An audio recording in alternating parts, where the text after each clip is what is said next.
So now let us take a look at a transversal line.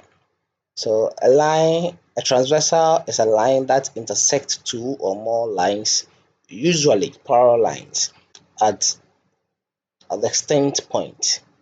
So basically what we mean is if we have two parallel lines like this, so this line over here, this line over here, any line that is drawn to pass through these two parallel lines over here is referred to as the transversal line.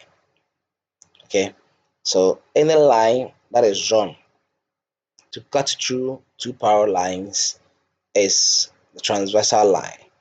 And whenever we have a transversal line cutting through two parallel lines, it creates eight angles, which are special angles with some special relationships, and we are going to look at these angles over here. So now that is the definition for the transversal line. So a line that is drawn to cut through two or more parallel lines.